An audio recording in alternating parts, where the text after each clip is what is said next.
y a ver qué pasa.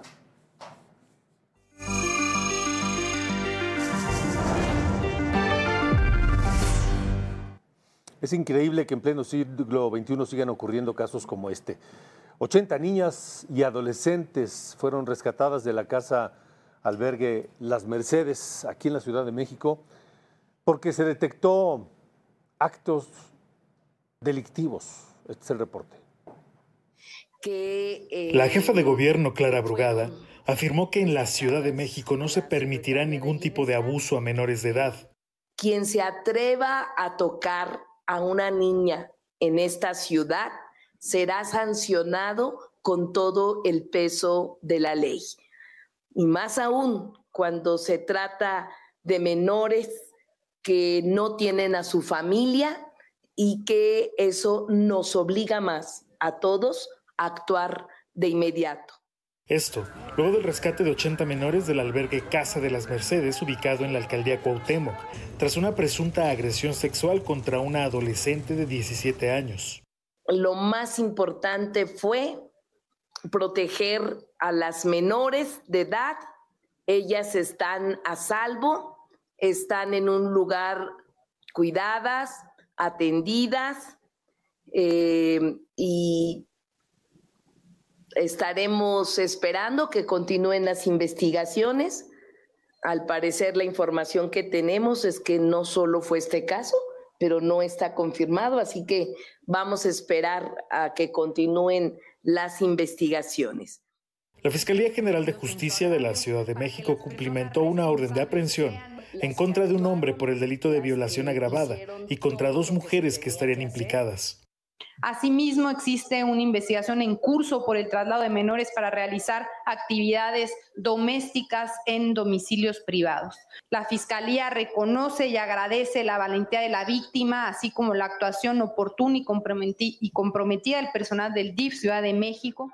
La intervención fue el resultado de una vigilancia permanente realizada por la Secretaría de Bienestar e Igualdad Social y el DIF de la Ciudad de México, en la cual se detectaron irregularidades y posibles actos delictivos, lo que derivó en una denuncia ante la Fiscalía Capitalina y la ejecución de medidas urgentes de protección dictadas por un juez de control. Para Heraldo Media Group, José Miguel Velázquez. Saludo a Juan Martín Pérez, coordinador de Tejiendo Redes de la Infancia en América Latina y el Caribe. Gracias, Juan Martín. ¿Cuántos casos más como este habrá? Gracias. ¿Cuántos casos más como este habrá, por desgracia, todavía en México, Juan Martín? Pues con alta probabilidad muchos más de los que imaginamos. No hay que olvidar que estos casos son recurrentes. Quizás el público tenga memoria en 2014 del caso de Mama Rosa, en Zamora, Michoacán. Más de 400 niños y niñas fueron ahí encontrados en condiciones inhumanas y encerrados con rejas y candados. Después, en 2014, también, 2014, luego 2018, la Ciudad de los Niños en Salamanca, Guanajuato, el padre Pedro Gutiérrez, y ambos personajes quedaron impunes. Tenemos el caso también del niño Ángel Moreno, asesinado en el DIF Nuevo León hace ya 3 años, en febrero hace 3 años. También hay una persona detenida, pero uno de los directivos responsables ahora tiene fuero constitucional porque es diputado, protegido, y así tenemos muchos casos. Hay que recordar que de acuerdo al INEGI hay más de 33,000 niños y niñas en espacios de cuidado alternativo en más o menos 900 instituciones. La mayoría no sabemos cuántas son supervisadas, cómo están los niños y niñas, y lamentablemente pues no se cumple con la ley cuando tendrían que estar la mayoría de estas niñas víctimas pues no en una institución o una macroinstitución con 80 más, sino como lo establece la ley, en entornos familiares. Y esto es una obligación de las autoridades garantizar. ¿Por qué de pronto estos niños en total indefensión caen en las manos pues, de estos depredadores que ya has mencionado y los que no conocemos todavía? Mira, parte de lo que a nivel internacional se ha cuestionado con las llamadas macroinstituciones como estas es que los niños y niñas que entran a estas instituciones quedan bajo control total de los adultos que están ahí como responsables. Y aun cuando, por ejemplo, nuestra ley de 2014 establece que las personas tienen que estar certificadas, el espacio supervisado y por el menor tiempo posible, esto no se cumple y se convierten en cajas negras, donde no sabemos qué está sucediendo. Si lo extendemos también a los llamados anexos, pues se hacen literalmente cientos o miles de espacios que no están supervisados, donde niños y niñas víctimas, ya sea de violencia sexual o trata, como se supone era esta institución especializada, o víctimas de consumo de sustancia u otro tipo de problemáticas, terminan en estos lugares y que quedan totalmente a disposición de estas personas que nos dejan evidencia que en realidad no pretendían ayudar, sino abusar de esta condición de vulnerabilidad. Déjame preguntártelo de otra manera, Juan Martín Pérez, coordinador de Tejiendo Redes Infancia en América Latina y el Caribe. ¿Por qué particulares tendrían que hacerse cargo de estos niños en total indefensión y no el Estado? Mira, en nuestro país fue cerrando los espacios de cuidado alternativo o albergues desde hace más de 40 años.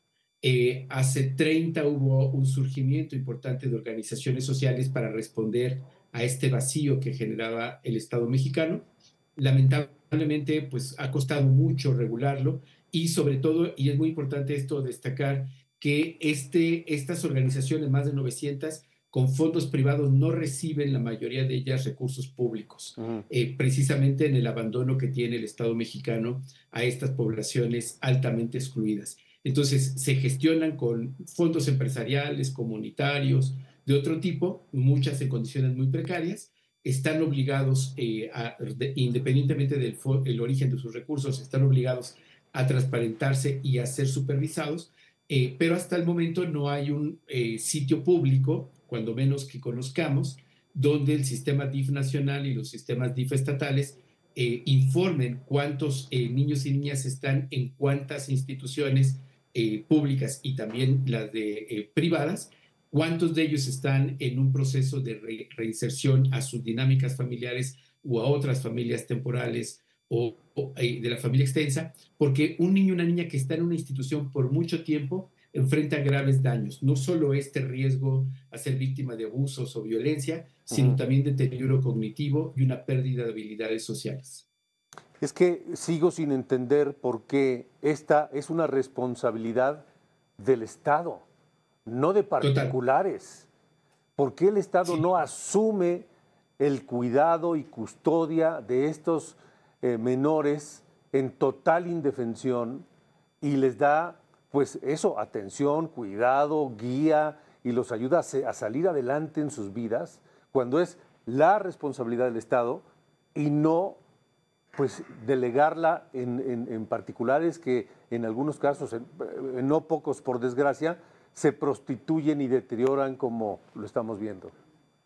Tal cual, y si es total así, Alejandro, es la responsabilidad absoluta del Estado mexicano, que está en omisión, en incumplimiento, y ahora hay que cuidar que este caso no traten de reducirlo a malas personas, a un caso aislado, porque hay que entender que es una crisis institucional del sistema DIF de asistencia que necesita cumplir con el mandato de ley. Ni siquiera son cosas extraordinarias, Alejandro, es el sentido común, pero es la ley.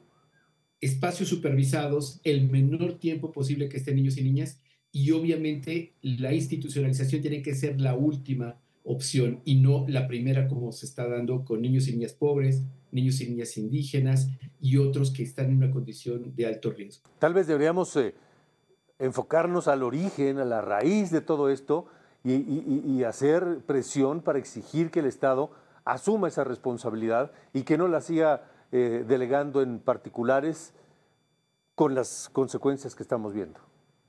Totalmente, sí, y hay que recordar que esto cruza por presupuesto, Alejandro. Estamos en un momento claro y clave donde se está definiendo el presupuesto y habría que revisar nuevamente el anexo 18 si ya se están recuperando los recortes que tuvimos entre 2020 y 2021, más del 30% a salud y educación. El DIF depende de la Secretaría de Salud y los recortes pues han limitado la capacidad de respuesta. Y creo que cualquier cosa que quieran hacer si no tiene presupuesto será solo palabras. Porque ya no cabe el argumento de que gobiernos pasados tampoco lo hicieron. Bueno, si tampoco lo hicieron, es momento de hacerlo ya. de asumir esa responsabilidad, de cuidar a los infantes en total indefensión.